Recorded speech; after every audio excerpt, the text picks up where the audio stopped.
Hello, my name is Kelly Bluen. I am a certified Zentangle teacher. Welcome to day 25 of our Inktober challenge. This piece you see right here is the first 24 days of tangles. And if you do not have this list yet, it is available below in the description of this video. There is a link to Stephanie Jennifer's list of 31 Tangle prompts. It's been so much fun. Okay, I've got my micron pen, a graphite pencil, and a blending tool, my little 2-inch tiles, and my 8.5 by 11 piece of cardstock. This is pretty exciting. I cannot believe how full it is getting. All right, so I'm going to show you how to make it on this little tile. And then, of course, we're going to add it to the larger piece. Is that blurry or did that come out okay? Hopefully that's okay. All right. So this one today is called Nipa by Zentangle Incorporated. This is one of their beautiful tangles.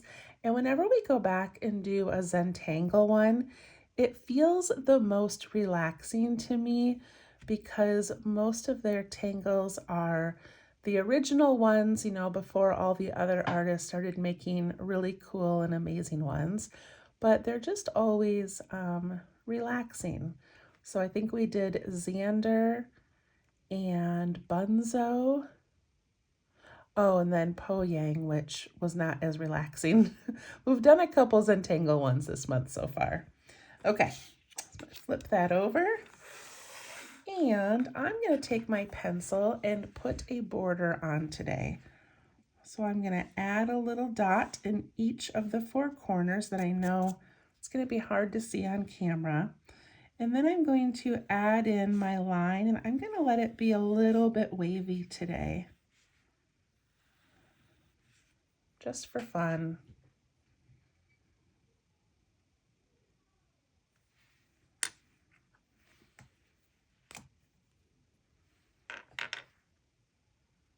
Okay, I know that pencil line is difficult to see, but it's okay. You don't really need to see it. Okay, I'll do a little bit darker for you.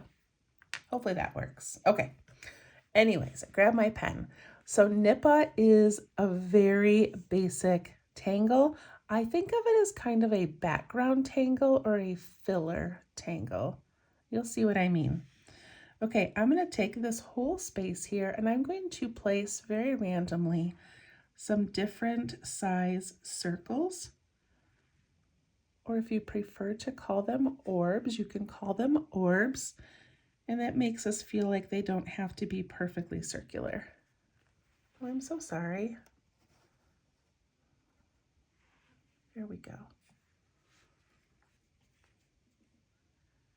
So what I want to make sure I do is change up the size of these and the placement of them. You can even have some kind of going off the edge like that if we want.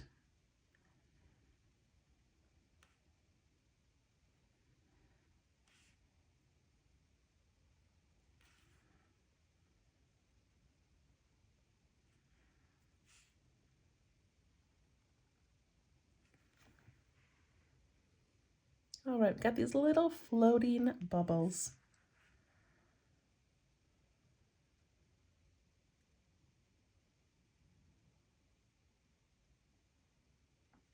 And then I like to do this next part with my pencil first. So we're going to put a wavy line from the top down to the bottom. I like to start in the middle, and I like to make mine, because I'm using pencil, I can go right through these white circles. So just put in a little wavy line and let it cross right through the circles.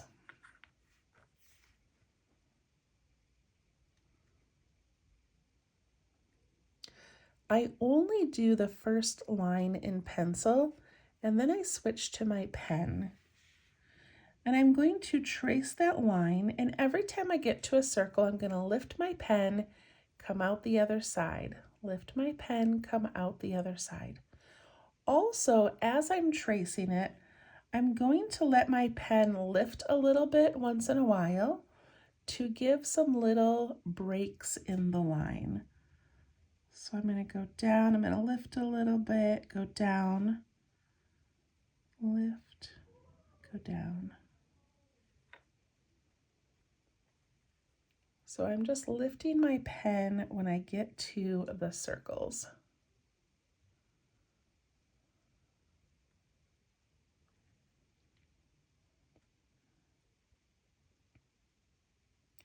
And I'm just going to aura that line. So I think I'm going to go to the left first. So I'm going to go nice and slow, and I'm just going to aura it, lifting my pen once in a while to give that little break in the line. And you can even lift it and give it a dot or two.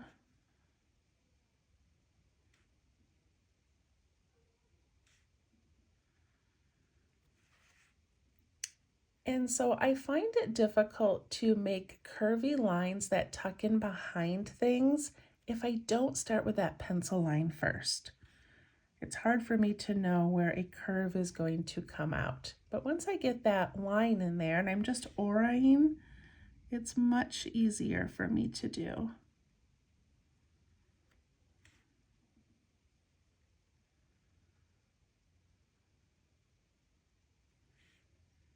We really want to keep these waves in here. We don't want it to start getting straight.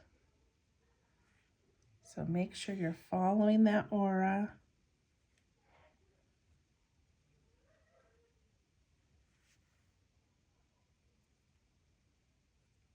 And we just keep on doing this. And we're just lifting our pen once in a while to give that little bit of light, a little bit of break in the pen.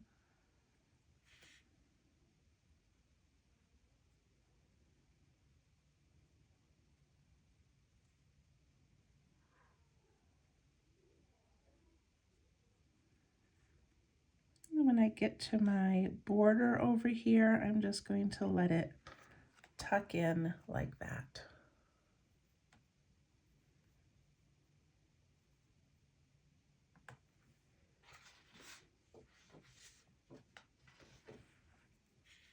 All right, I need to concentrate a little bit on putting these lines even closer together. I tend to draw quickly and they go far apart.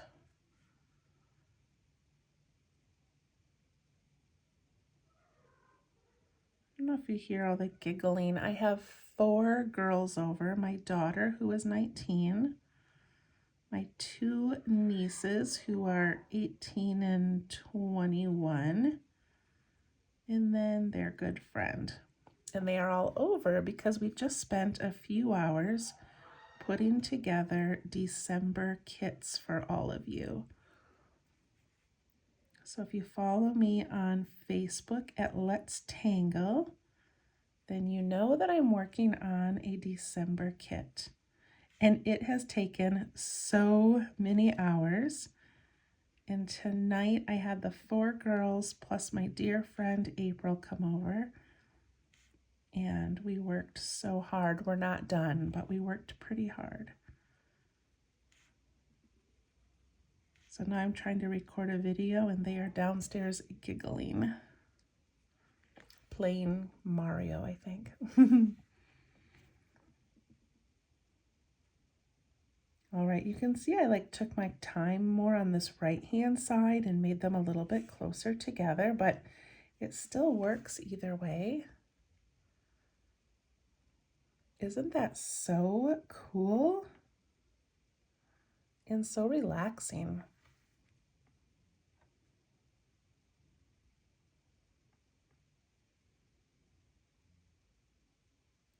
And before I add in my border, I thought it would be fun to extend a couple of these out and make them go all the way to the outside edge of my piece.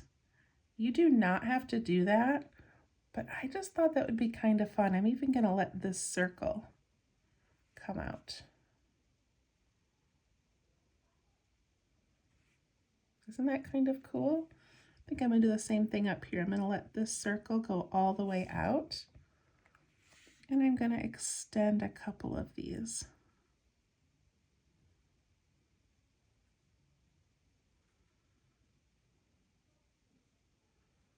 Just because we can, right? Why not? I think I'm going to extend this circle out, and then I'm going to put in my border. And my border is going to go all the way around, except for if I extended a circle out or my lines out, then my border needs to stop.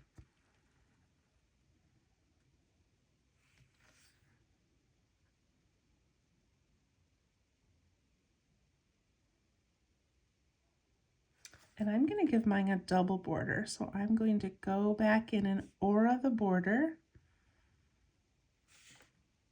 jumping over any lines that are sticking out or any circles.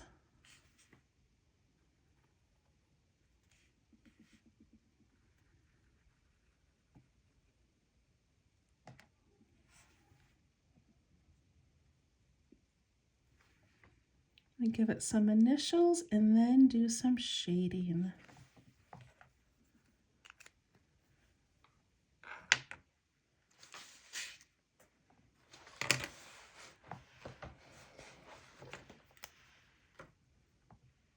Got my eraser here. I'm going to erase the pencil lines that I made in the beginning. The one around my border and the one down the center.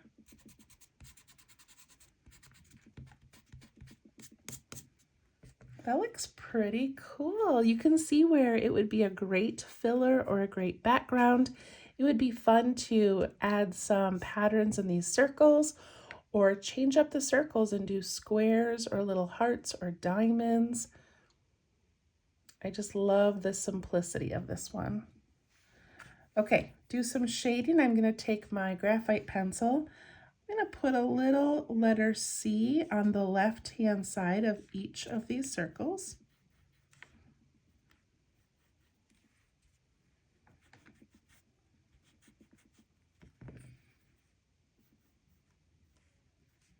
The tiny ones will just get a little dot.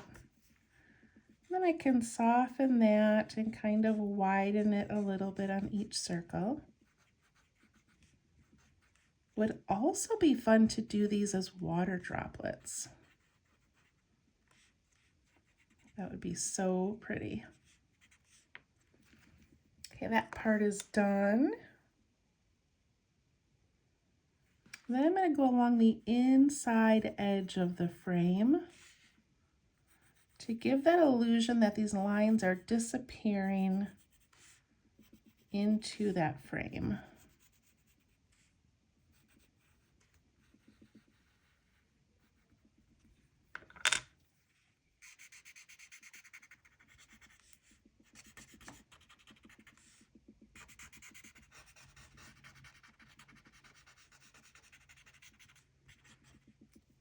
That looks pretty cool.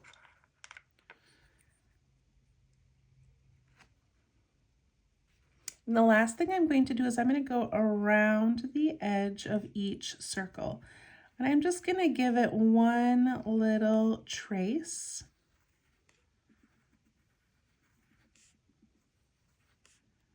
And this is just going to bring those circles a little bit forward and push those lines towards the background. When I soften it, I'm not trying to bring any of that graphite into the circle, trying to keep it on that outside edge.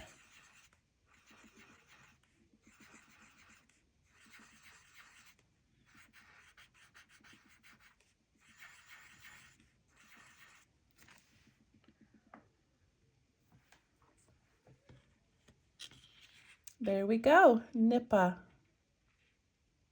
It's so pretty. You could also play with shading some of these areas that are bent in the lines to kind of make them look like they're going in and out a little bit, but this is all that I'm going to do.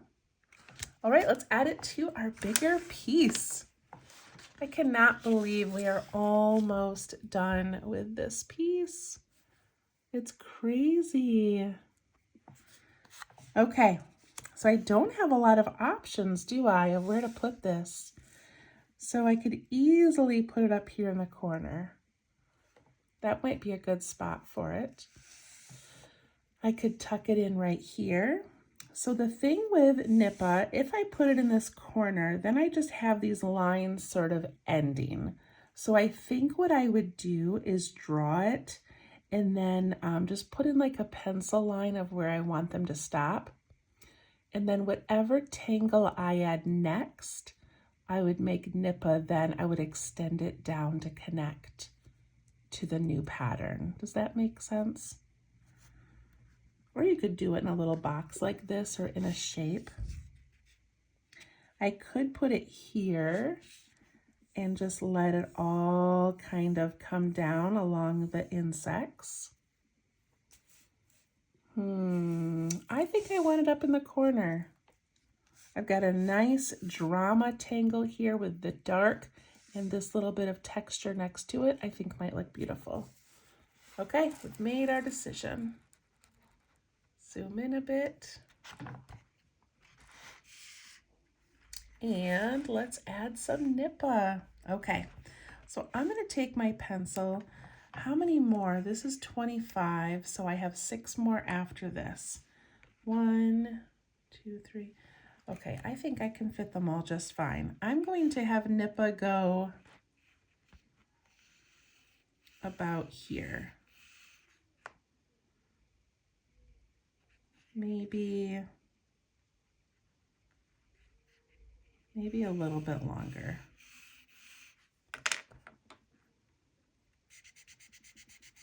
Then I can kind of wrap around that one a little bit. And then I'm just gonna let my lines stop at this pencil line, but then whatever I draw down here, I will continue. I'll go back and finish those lines later. Okay, grab my pen. Let's put in some circles. I've got this whole area to fill up. If you're doing yours like kind of in between two, you could always do it at an angle as well. Like down here, I could do it coming from this area down to this area, or cutting off this corner or filling the corner. So lots of options. You don't have to do what I'm doing. Okay. Start putting in some circles, and I'm going to purposely try to stagger them and vary the size. I'm going to let some tuck in behind the tangle I already have there, which is Bunzo.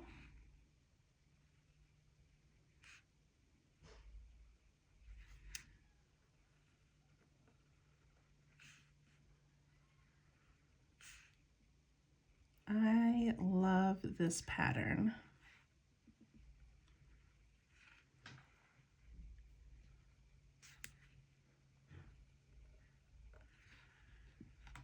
I even drew one kind of coming off of that pencil line, just knowing that I'm going to be putting something up in here anyway, so I think it will work out. All right, once I get my circles in, I take my pencil and I'm going to give a nice dramatic wave.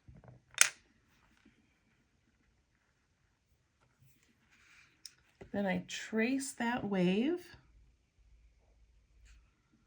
And if I want to start lifting my pen at all to give a little break, I can. There's my first one. I'm going to go along this right-hand side and keep on tracing and doing these little auras. This is one of those tangles that I feel like I could go really fast and I could really mess it up.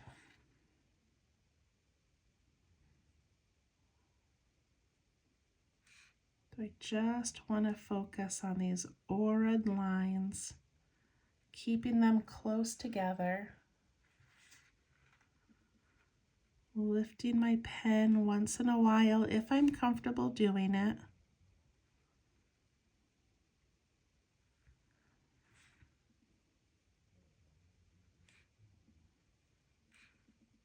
Trying to keep those exaggerated movements in there with those waves.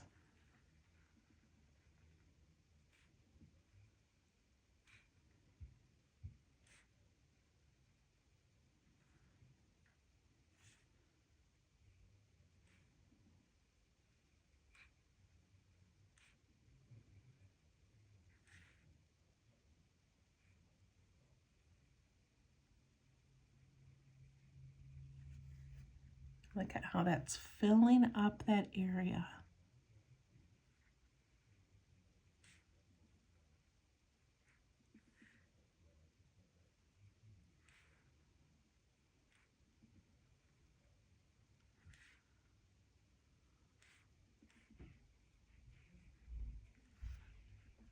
I really like how that turns out.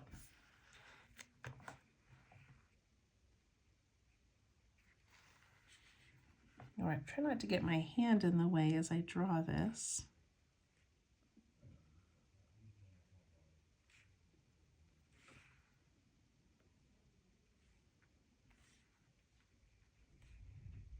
Again, take your time.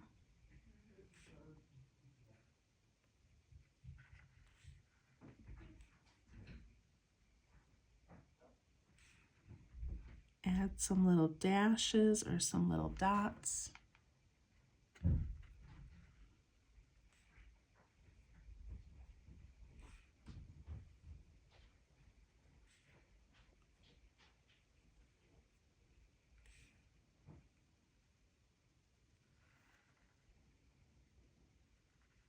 This is very much a texture tangle.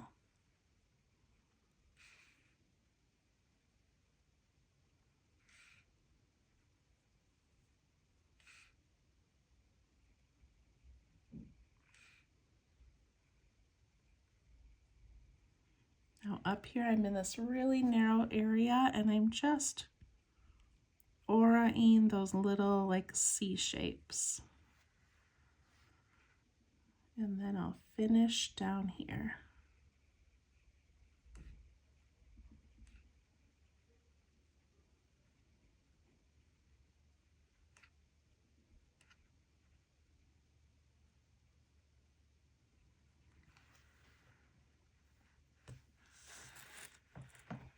If I wanted to, I could ink in this border and just let it be done like that.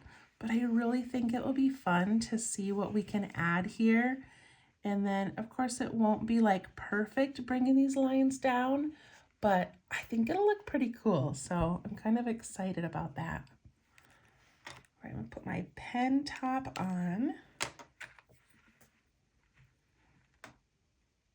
And the first thing I'm going to do for shading is I'm going to go around the outside edge of each circle.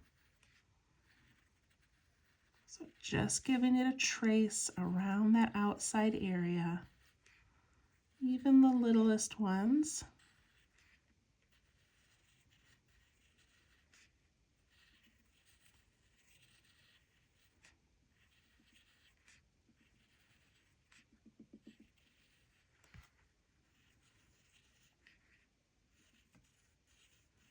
I'm going to go ahead and go right around that circle because whatever I put here is going to need some shading anyway.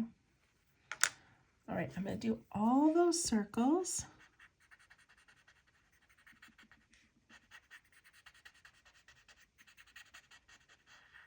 We're softening them and pulling them away from the circle just slightly.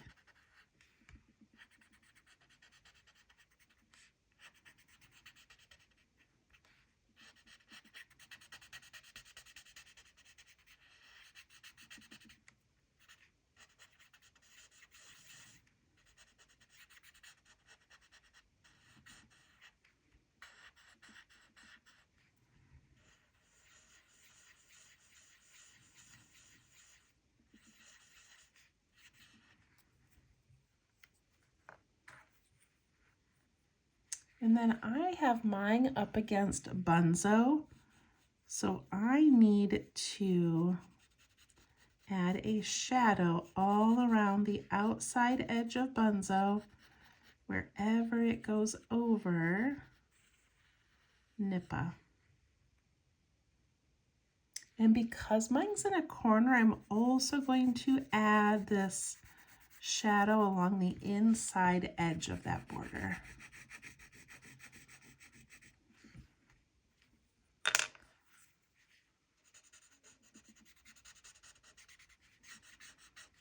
Give that area around Bunzo a little push, give it a little shadow.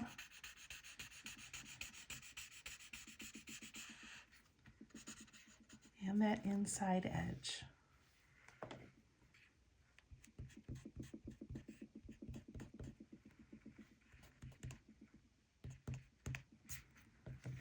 All right. That turned out pretty cool. I love that. What a fun pattern to do inside of maybe a letter or a shape. That would be so cool. All right, I didn't put these little shadows in here, so I'm going to do that. I'm going to put on the left-hand side, and I already have enough graphite on my blending tool that I don't even really need to add any pencil.